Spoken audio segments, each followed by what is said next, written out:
Guys, papakita ko sa inyo yung friend namin. Lagi itong natatambay dito sa bahay. Ayan siya. Yan yung favorite spot niya. Ngayon kulay white na siya. Diba? Nag-a-adapt din siya sa weather. Kapag summer, iba yung kulay nila, parang gray. Tapos, ayan, naging puti na siya. Ginawan siya ni Greg ng bahay. Tapos, yung yung snow, nabulabog yata to, tapos hindi na bumalik. Tapos ngayon, nandito na naman siya. Ayun na siya, super cute. What time is it? It's 8:51 now. We're just having a simple dinner.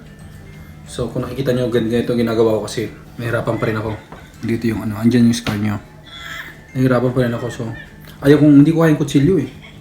So yeah, we're just having a simple pizza recipe. So, kain tayo guys. So guys, wala kami ginawa ngayong araw na to. Hindi kami nag-walking kasi negative 29 sa malamig. Actually, it's like negative 9 but with the wind chill. Kasi pag may wind chill, mas malamig. So, negative 29. Ang sakit sa mukha mag-walking. So, hindi na kami nag-walking. Hindi lang kami sa bahay. Pataba. Okay, kain na guys. Hi guys, how are you guys doing? So, bago tayo magsimula, gusto kong umisan nyo ng pasensya dahil medyo maingay dahil sa heater. Yung gumagana naman yung heater. So, ito, as you guys all know, ang tema ng vlog namin is pinapasilip namin kayo kung anong buhay meron sa Canada, kung ano yung ginagawa namin. So, ito, pasisilipin ko lang kayo sa isa sa sumasakit ang ulo ng mga immigrants dito na kagaya namin. Yung time for settling the bills. So I have 3 bills here right now in my hand. So power, which is electric bill. This one is a water bill. The last one is the energy bill. So paliwanag ko sa inyo yung power bill muna. Ang power bill is electricity. Ito obviously Regina water bill. Pag sinabi naman energy, yung heater namin. So ito siya. So, for some reason, medyo malaki ang bills namin ngayon. Siguro, kasi, ang pagkakalam ko, dahil sa pandemic, hindi sila nag-house to house. So, parang inaano nila yung average na binabayaran mo. But at the end of the year, lahat ng mga discrepancies, i-add up nila. So, ito ngayon ang nangyari. So, sabi ko sa inyo yung halaga ng power bill namin, ha? Electricity. So, ang electricity namin ay nagkakahalaga ng $282.14. So, ayan. So, kung i-compute mo siya sa peso, it's like 10,300 pesos pag kinumpit mo siya. Ang pangalawa naman is water bill. See? So, the water bill is $181.80. So, sa pera po natin, nagkakalaga siya ng 6,500 pesos. So, itong isa, the last one is the energy, which is our heater. So our heater is $112.81. So it's like 4,000 sa Pilipinas. So ganito guys, no, yung energy namin pagdating sa summer, of course hindi kami gumagamit ng heater, pero parang may base siya nababayaran mo nasa $40 a month yata, whether you will use it or not. So ayun yung pinaka-babayaran mo sa energy. So yun lang. Gusto ko lang ipano sa inyo na pagdating sa Canada, it's not all about happiness, it's not all about enjoyment, pleasure. So you have to work hard for your bills also. In order for you to settle all your bills, you have to work hard for it. So yun lang, pinapakita ko lang sa inyo yung konting sa Canada kung paano mamuhay dito. So yun, I hope you guys learn a little bit from what I had discussed a while ago. So yeah, yun lang. I hope you guys all stay safe. Oh, sorry. By the way, my wife made pandesal. Ito po yung dinner namin. So kung may matira mang bukas, yan po agahan namin. Kaya yeah, because last time yung kapatid ko po bumili siya ng pandesal sa yung pinapakita namin na Pinoy store, which is ube flavor. Natikman namin masarap, tapos may cheese sa loob. So si Mrs. ginaya niya, except na hindi siya ube flavor. So yun. Eto. I'm kind of excited because I've been craving for it the whole day. So yun. So yeah guys, I hope you guys stay safe and be blessed. So maraming salamat, amigos, amigas. Yeah. Guys, by the way, itong breadcrumbs na ginamit ko is recycled lang to. Lumang bread siya, hindi pa naman expired. So, tinost ko, din grenache ko siya. So, yan. At least hindi ko na kailangan bumili, diba? Ayan. Yan ang ating pandesal. Pero nilagay ko siya ng cheese sa loob. Para maging cheesy ang ating pandesal.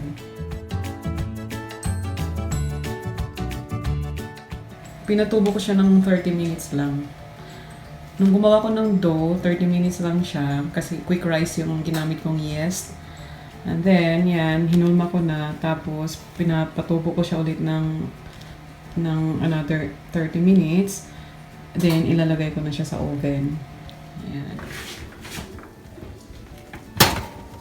Ayan, nag-brown yung ibabaw. It means, luto na yung ating pandesal. Ayan. And here it is, our pandesal with cheese. Yeah, pandesal. Bango-bango, nakakatakam. Palamigin muna natin siya bago natin siya kainin. Masarap daw dito yung partner, sabi ni Greg. Noodles. Ayan, magluluto ako ng noodles, guys. Grabe, tumubo siya ng gusto, oh. Wala na masyadong space. Mainit pa, mainit pa. Masarap sa umaga. Ayan guys, ang ating pandesal. Yan. Look at this. Yan. Yan ang ating pandesal. Yummers. Here it is. Ang ating successful na pandesal. Lagi naman ako nagluluto guys ng pandesal dahil favorite ko nga mag-bake-bake. Ayan.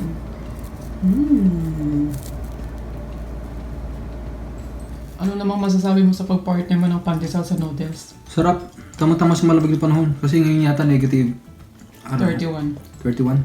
Pakalamig. Mas malamig pa sa freezer nyo guys.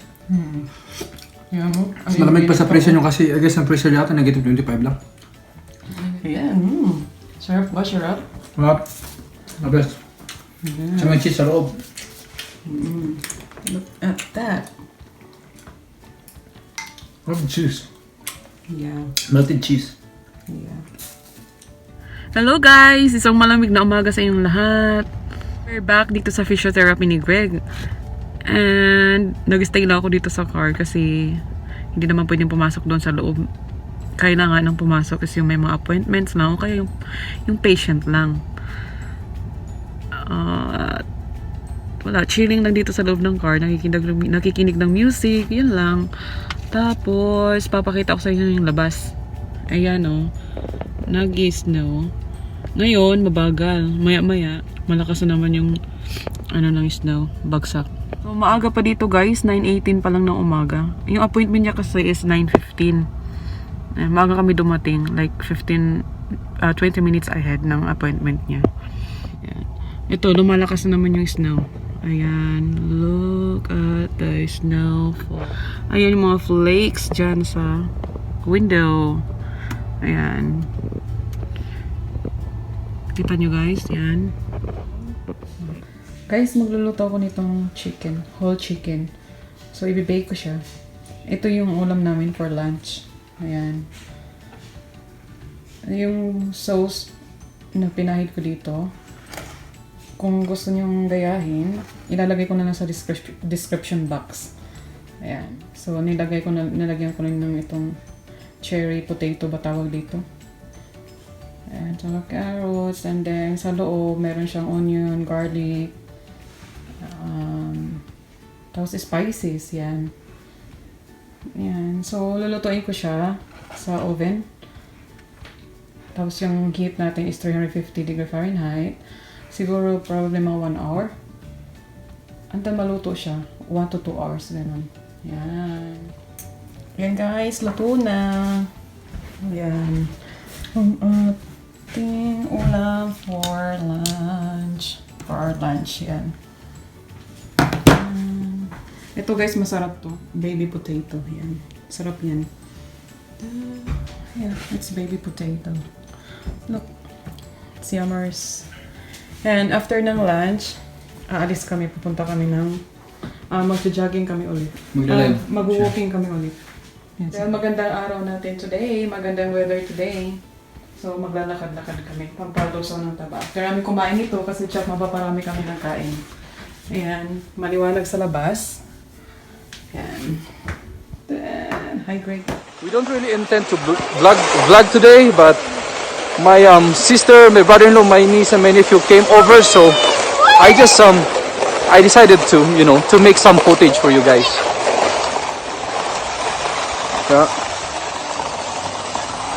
Yeah, it's pretty much a good day today. That's kind of wobbly. See, my hands are frozen. Feel numb. Sometimes I can't feel my finger anymore because I forgot to bring my glove.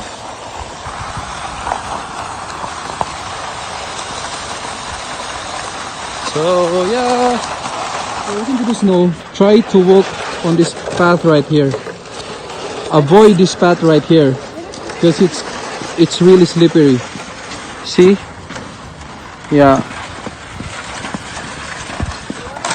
There's like around in Canada, there's a lot of incident like sleeping from the snow, especially the old ones.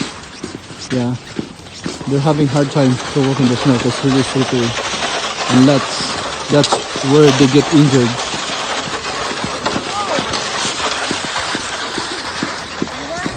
So, yep. And Ayana wants to ride onto the sled again. So, it's not walking anymore for Ayana, it's just sledding for Ayana. See, that's the frozen lake. This is the Wascana lake that we've shown you guys like last summer. But now it's entirely turned into ice.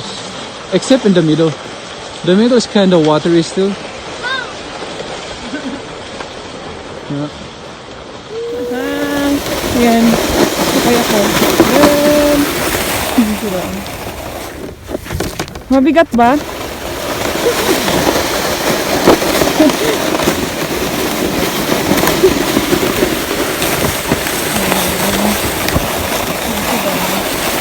Yan. Sige, baba na ako. Baka nabigatan ka na.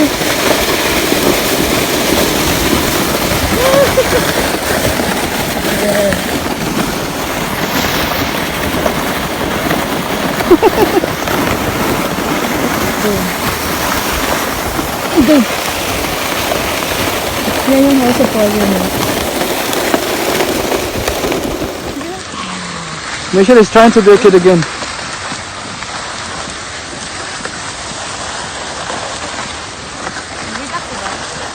No. Hindi naman mabigat. Ano yan, live? Hindi. Live? Hindi.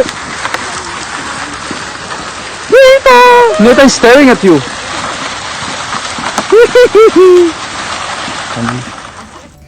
Guys, today we're gonna make macarons with my aunt and I helping her to make macarons.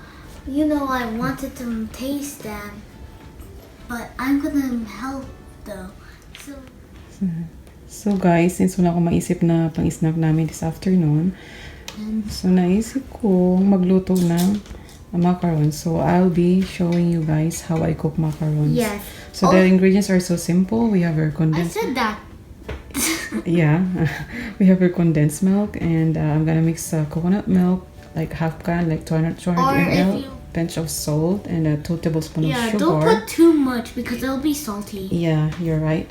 And then we have your melted butter, or you can use a melted margarine. It's all up to you guys. And then I'm Yeah. gonna mix with two eggs. You can you can mix also like 3 eggs if you want. Yeah. And then we have here, of course, the most important one, the shredded sweetened coconut. Yeah, let's get started. Yeah, I'm excited. So are you excited to taste it? Yes. She will be helping me cooking this one, guys. And mix it. Yeah, she says she's excited to taste it and she's craving for this one. All right, let's cook. I'm gonna. Okay, I'm gonna be in the front. So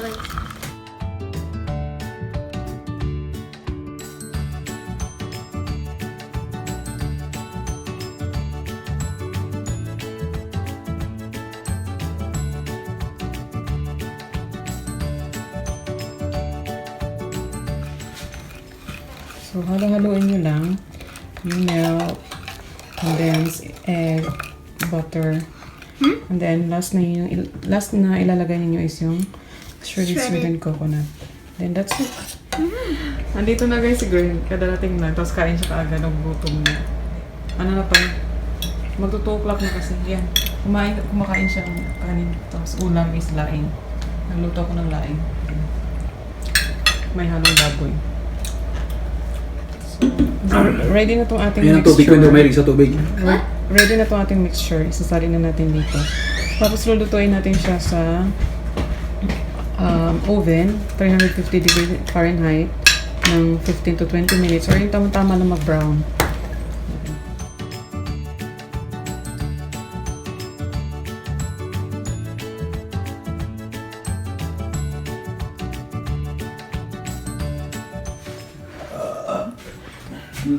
Ito na guys, ito na yung ating finished product. It's really yummy. So ito na lang natira. Naubos namin ng mga 9 pieces yata. Yeah. Si Ayana. Si Ayana Si Ayana naka 5 yata. Yan. Pag makina na yung windshield. Ayan guys, so magre-rescue kami. Tropa namin di Bayaw. Yan, wala makita. Okay. Yan, sobrang dilim. Ano ka, 4x4 na? Yan, sobrang dilim. Yung mga sasakyan lang ang may kayang bumiyahe. Mga kotse hindi kaya. Yan, blizzard ngayon. So, zero visibility. So guys, ito guys, so zero visibility. Napakalakas. Alauna, mag-alas 2 na ng madaling araw. Yan, sunduin namin si tropa namin, si Victor. So gaya ng sabi ko noon sa vlog namin na pag wala kang makita, kailangan mag-hazard ka lang. Yan, sa unahan may maaninag ka na pula. Yan, traffic light yan. Pero dahan-dahan lang talaga. Kasi hindi kaya ng mabilis makakabangga. So Bayaw, nag-drive. Hindi masyado makita.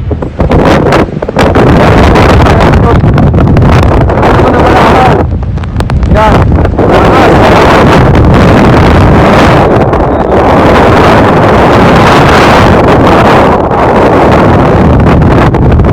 Para dito na dumaan.